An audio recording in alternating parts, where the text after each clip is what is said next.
Commander Vexthara of the Galactic Coalition stared at the mission briefing with 4 of her 6 eyes, while her mandibles clicked in what could generously be called amusement. The holographic display showed a single human female, barely 5.5 feet tall, with unremarkable brown hair and what humans apparently called freckles dotting her pale skin. "This is our target," she asked, her voice carrying that particular tone reserved for questioning the intelligence of one's superiors. "This, Rebecca Martinez." Admiral Kron, a hulking Borgothian whose species had conquered 17 star systems before breakfast on most days, nodded grimly. "Don't let her appearance fool you, Commander. This human has single-handedly disrupted 3 of our most carefully planned operations in the Outer Rim territories." Vexthara's antennae twitched skeptically. "Sir, with all due respect, she looks like she'd have trouble opening a particularly stubborn jar of those pickled vegetables humans seem obsessed with." The Admiral's 8 arms gestured emphatically at the holographic display. 3 months ago, Rebecca Martinez infiltrated the Zephyrian mining facility on Kepler 442 billion, alone. She walked past security systems that could detect a gnat's heartbeat from 2 miles away, disabled a quantum-encrypted vault that took our best technicians 6 years to design, and stole the gravitational core specifications. When our forces arrived, they found a note that said, and I quote, "Thanks for the blueprints.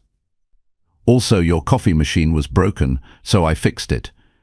You're welcome." Vexthara's smaller eyes blinked rapidly, a sign of confusion among her species. She fixed their coffee machine. "Apparently, humans have an inexplicable attachment to caffeinated beverages," muttered Sub-Commander Drax, a Mantilian whose blue skin had turned slightly purple with what his species considered embarrassment. "Our intelligence suggests they cannot function without it." The Admiral continued, his massive frame casting shadows across the briefing room. 2 weeks later, she somehow managed to board the Nexus Prime battle station during a routine patrol. Security footage shows her casually strolling through corridors that should have been swarming with guards. She downloaded our entire strategic database, ate half the contents of the officers' mess hall, and left behind a review on something called Yelp, giving our facility 2 out of 5 stars. Her main complaint was that our dining options were uninspired and our Wi-Fi password was embarrassingly predictable. Vexthara's mandibles clicked again, this time in genuine bewilderment. Wi-Fi. Some sort of primitive human communication network, Drax explained helpfully.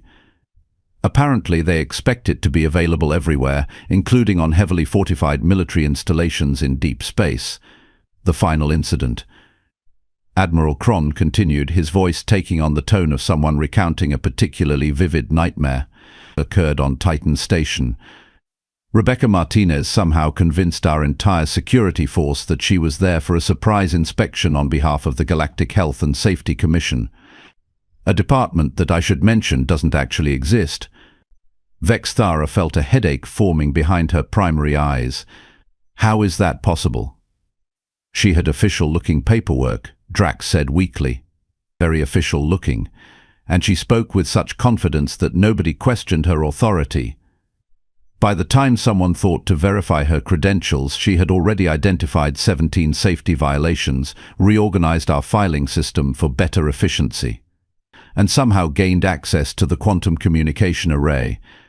She used it to order 300 pizzas to be delivered to her apartment on Earth. Pizzas? Circular bread discs topped with cheese and various organic matter. Humans are inexplicably fond of them. Admiral Kron's largest arms slammed down on the briefing table, causing several junior officers to jump.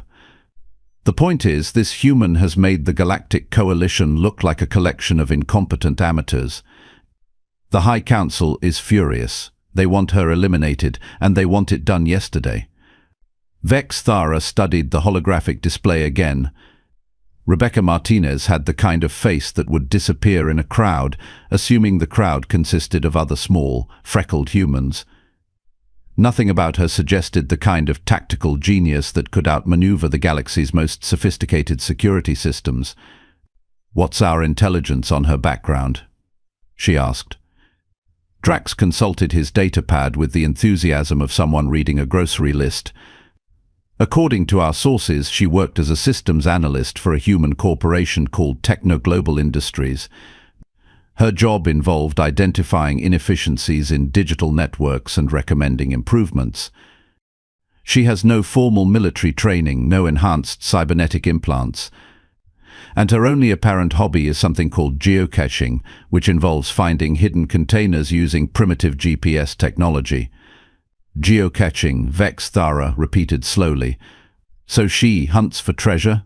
Small treasures, very small, usually containing nothing more valuable than a pencil and a logbook. Vex Thara's antennae drooped, and this woman has somehow become the most wanted person in 3 sectors of the galaxy. 4 sectors, Admiral Kron corrected grimly. The Andromedan Collective issued a bounty yesterday after she apparently hacked into their orbital defense grid and replaced all their warning klaxons with something called "Never Gonna Give You Up" by an ancient human bard named Rick Astley. The briefing room fell silent except for the gentle hum of the ship's engines and the distant sound of Drax trying to stifle what might have been laughter. "Sir," Vex Thara said carefully, "might I suggest that perhaps we're overthinking this? She's just one human. Surely a standard elimination team would suffice." Admiral Kron's expression grew even grimmer, which many had previously believed to be physically impossible. "We tried that 3 times. Vex Thara felt her antennae perk up with interest. "What happened?" "The first team was led by Captain Zool 9, one of our most experienced assassins. He tracked Rebecca Martinez to her residential building on Earth and attempted to eliminate her while she was retrieving mail from her lobby. Security footage shows him approaching her from behind with a molecular disruptor set to maximum power. And, she turned around at exactly the right moment to hand him a package that had been delivered to her apartment by mistake. Apparently it was addressed to someone named Johnson who lived 3 floors up. While Zool 9 was reading the address label, she somehow relieved him of his weapon, his communications device, and his dignity. The local human authorities found him 6 hours later, zip-tied to a lamp-post with a note explaining that he'd been attempting to commit a felony and should seriously reconsider his life choices. Vex Thara's smaller eyes began blinking rapidly again. Zip-tied? Plastic restraints, surprisingly effective. The second team, Admiral Kron continued relentlessly, consisted of 5 Venusian shadow dancers, specialists in stealth elimination. They infiltrated the humans' workplace during what their species calls rush hour, a period of inexplicable mass migration that occurs twice daily in most human settlements. Drax pulled up security footage on his datapad.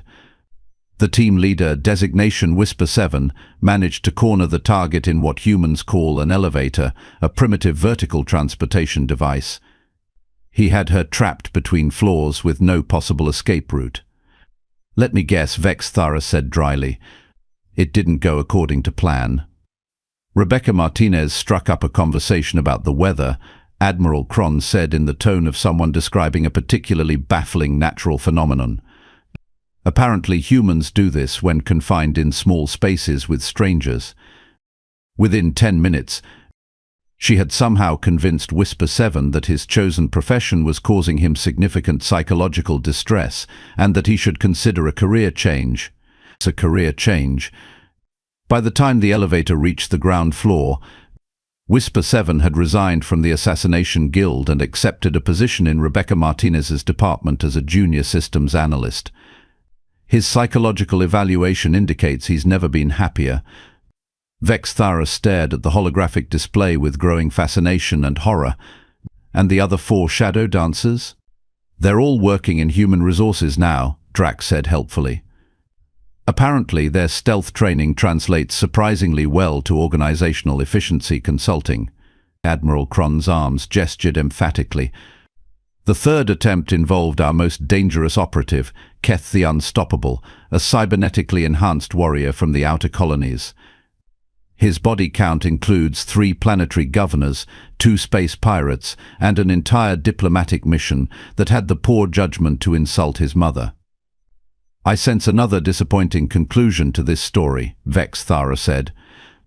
Keth tracked Rebecca Martinez to a human establishment called Joe's Corner Deli, where she was apparently purchasing what humans call a sandwich. He entered with weapons drawn, announced his intention to end her life, and demanded that all other humans evacuate the premises immediately. Vex Thara waited for the inevitable twist. Rebecca Martinez looked up from her sandwich, sighed deeply, and asked if he'd eaten anything recently.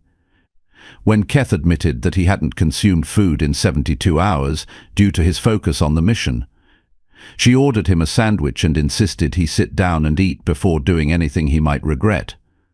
She fed him turkey and Swiss on rye bread with what humans call mustard. According to Keith's report, it was surprisingly satisfying. They spent the next hour discussing his childhood on the outer colonies, his complicated relationship with his cybernetic enhancements, and his deep-seated fear that he was becoming more machine than living being. Vex Thara felt a strange sensation in her chest that she couldn't quite identify. Where is Keth now? He's opened a small restaurant on Earth, Drax said, consulting his data pad.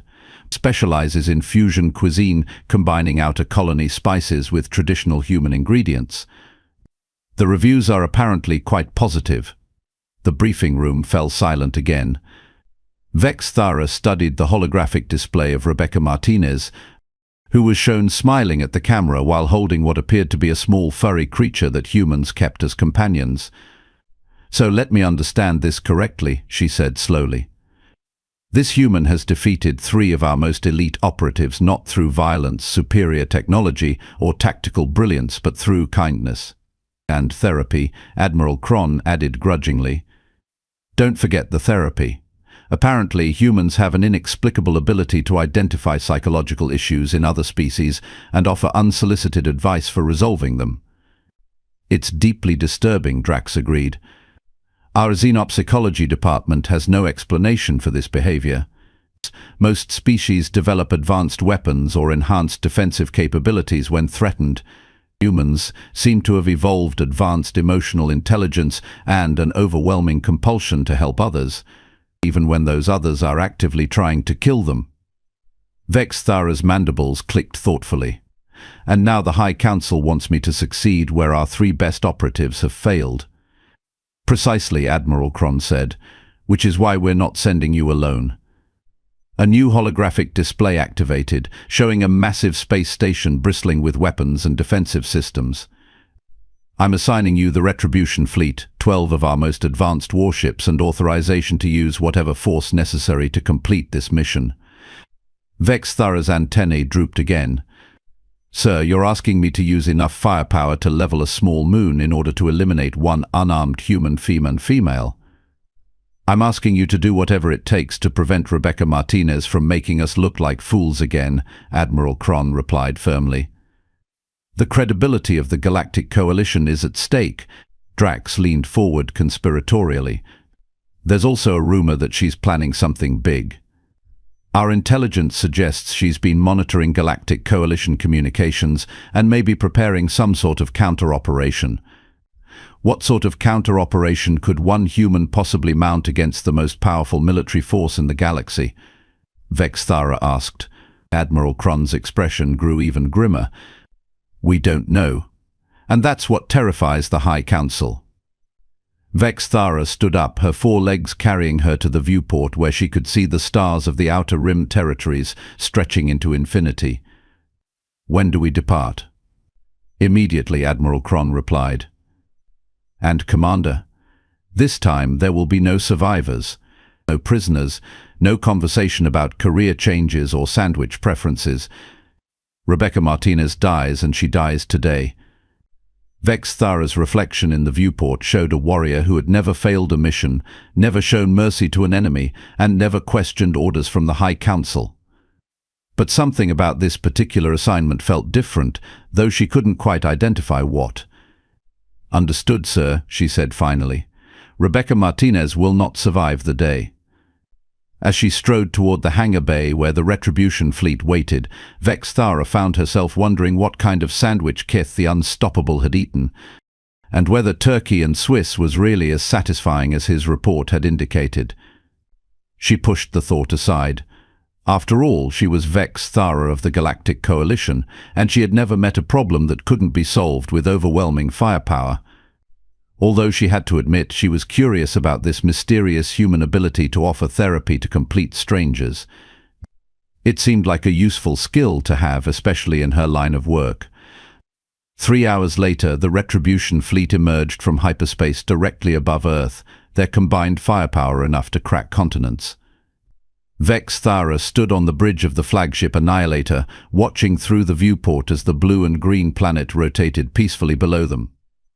Scanning for the target now, reported Lieutenant Creeks, a molluscian whose tentacles danced across multiple control panels simultaneously. Rebecca Martinez, currently located at coordinates. Wait, that can't be right. What is it? Vex Thara demanded. Sir, she's at something called Starbucks, apparently standing in line to purchase coffee. Vex Thara's mandibles clicked with irritation.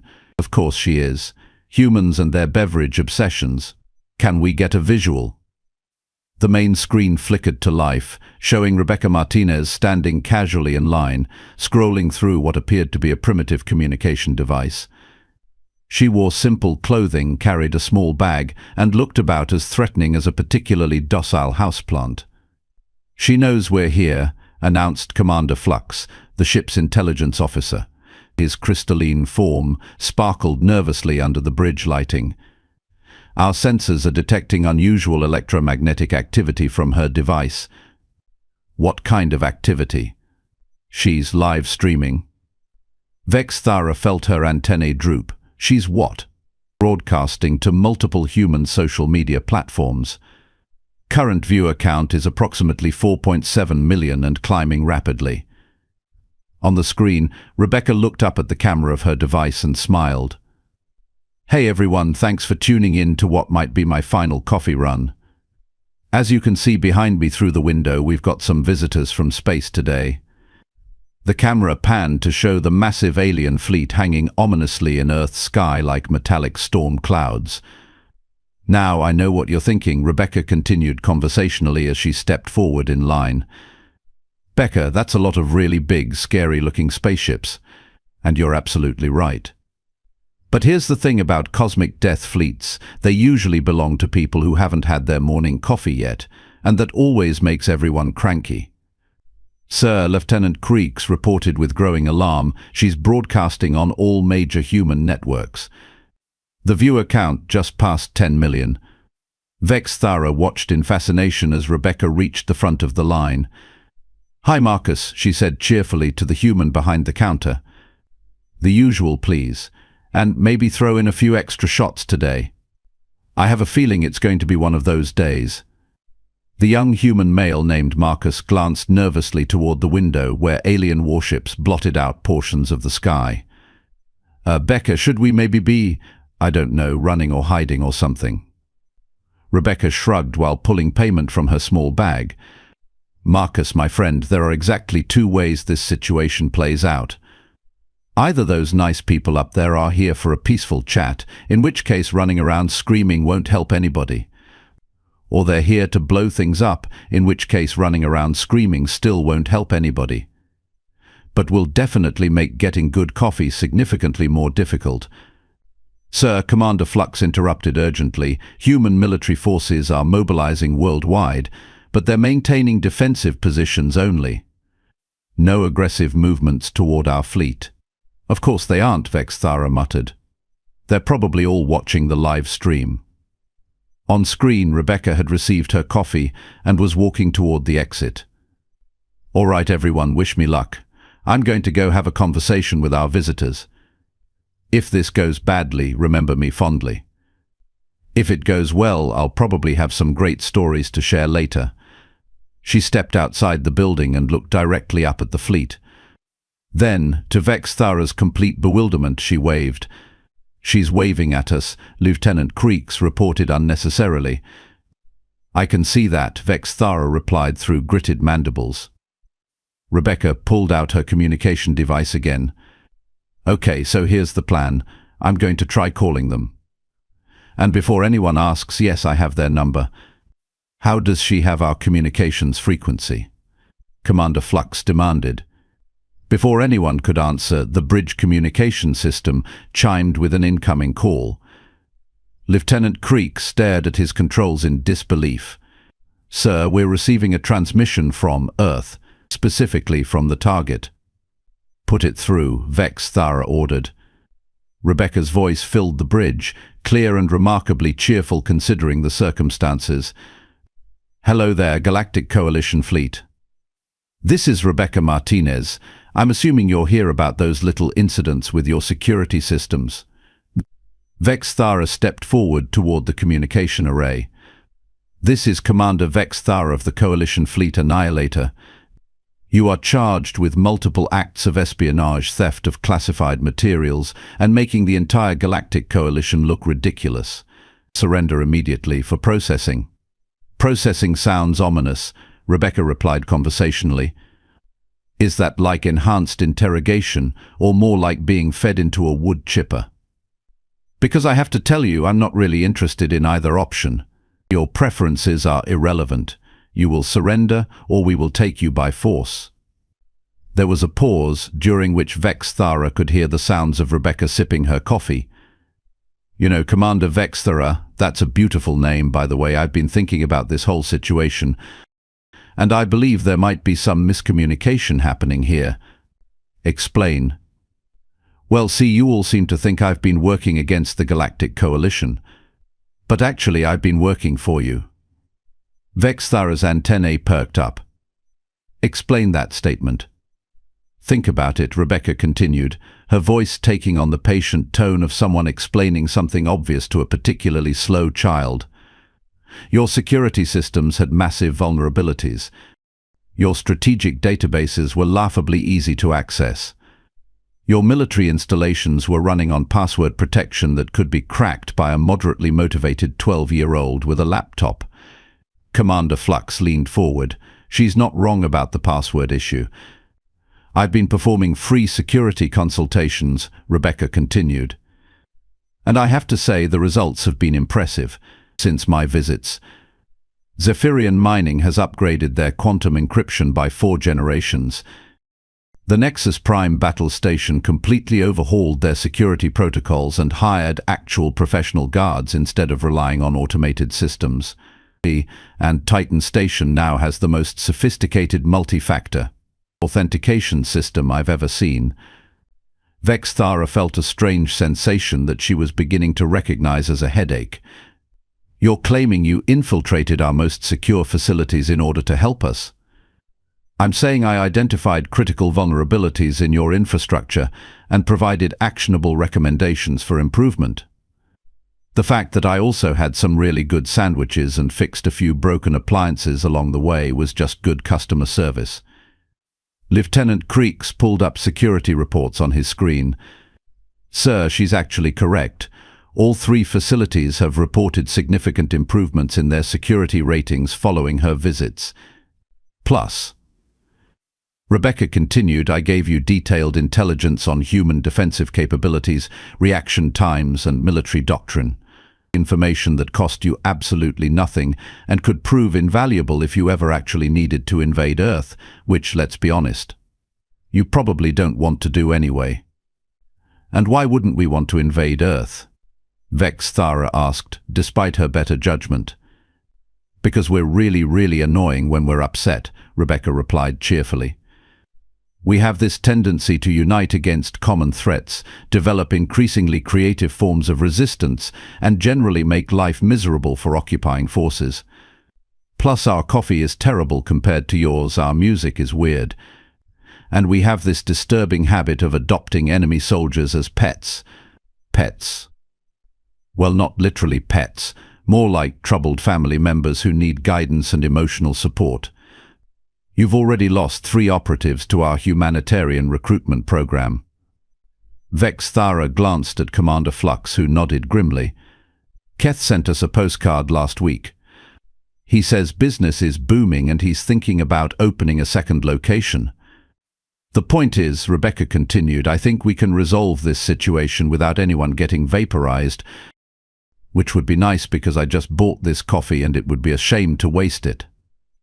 What exactly are you proposing? Vexthar asked. I'm proposing that instead of trying to kill me, which hasn't worked out great so far, you hire me as an official security consultant. I'll help you identify and fix vulnerabilities in your systems, and in exchange, you stop sending assassins to my neighborhood. The property values are starting to suffer. Vexthara looked around the bridge at her crew, all of whom seemed to be hanging on every word of this bizarre conversation. You want us to offer you employment. I want you to acknowledge that I've been doing excellent work and offer me appropriate compensation for it. My current rate is 200 credits per day plus expenses, which I think is quite reasonable considering the quality of my services. 200 credits, Vexthara repeated slowly. Plus expenses. The coffee alone is costing me a fortune. Commander Flux leaned over to whisper, Sir, our intelligence budget for this operation alone was over 50 million credits. Vexthara felt her antennae beginning to twitch, which was never a good sign. Rebecca Martinez, are you seriously suggesting that we've spent months planning an elaborate military operation to eliminate someone who was actually helping us the entire time? I'm suggesting that maybe next time you could just send an email, Rebecca replied. It would be a lot more efficient than the whole Fleet of Doom approach, although I have to admit your ships are really impressive. The engineering alone must have cost a fortune. Sir, Lieutenant Creeks interrupted urgently. We're receiving a transmission from Admiral Cron. He's watching the live stream. Put him through. Admiral Cron's voice boomed across the bridge, carrying a tone that suggested someone was about to be demoted to latrine duty on a mining station. Commander Vexthara, are you seriously negotiating with the target while 40 million humans watch on their entertainment networks? Sir, the situation has become complicated. Complicated? We sent you to eliminate one human, and instead you're discussing employment contracts. Rebecca's voice cut in cheerfully. Actually, Admiral Cron, sir, I've been meaning to talk to you about your strategic planning department. I noticed some inefficiencies in your resource allocation that could save the Coalition approximately 15 million credits annually. There was a long silence. How do you know about our resource allocation? I may have accidentally accessed your financial databases while I was fixing your security issues. But don't worry, I didn't share the information with anyone. Although I do have some suggestions for optimizing your supply chain management. Our supply chain management is classified. Your supply chain management is also overpaying for basic materials by about 30% because you're using outdated vendor contracts. I could fix that for you. Another long silence. Commander Vexthara, stand down the fleet and escort Rebecca Martinez to Coalition headquarters immediately. Sir? If she's going to be reorganizing our entire military infrastructure, I want her doing it where we can keep an eye on her. Vexthara looked at the main screen, where Rebecca was finishing her coffee and checking her communication device. Acknowledged, sir. Rebecca Martinez, prepare for transport to Coalition headquarters. Awesome, Rebecca replied. Should I pack a bag, or is this more of a day trip situation? Pack a bag, Admiral Cron said grimly. A big bag. We have a lot of security issues that apparently need fixing. Great. I'll just finish up here and meet you at the transport coordinates. Oh, and Commander Vexthara, you might want to upgrade your fleet's communication encryption. I've been listening to your internal channels for the past hour, and anyone with basic signal processing equipment could do the same. Vexthara's mandibles clicked in what was definitely not amusement this time. Of course you have. Don't worry, I'll add it to the consultation report. Along with 17 other critical vulnerabilities I've identified in your ship's systems during this conversation. 17? 18 now. Your backup navigation array just tried to connect to my coffee shop's Wi-Fi network. As the Retribution fleet prepared to return to Coalition space with their newest and most unusual consultant aboard, Vex Thara found herself wondering if the galaxy had just been conquered by a single human armed with nothing more than good intentions, superior coffee, and an inexplicable ability to turn every conflict into a networking opportunity. The live stream ended with Rebecca waving goodbye to her audience and promising to share pictures of alien spaceships on her social media accounts. Admiral Cron's final transmission was brief and to the point. Next time someone requests an assassination mission, I'm sending them a fruit basket instead. It'll probably be more effective. Vex Thara couldn't argue with that logic. After all, she was pretty sure Rebecca Martinez would have somehow turned a fruit basket into a comprehensive agricultural consulting contract. The galaxy, it seemed, had not sent assassins to kill Rebecca Martinez. The galaxy had accidentally recruited its most effective efficiency expert. And Earth had sent a message back, loud and clear, thanks for the job opportunity.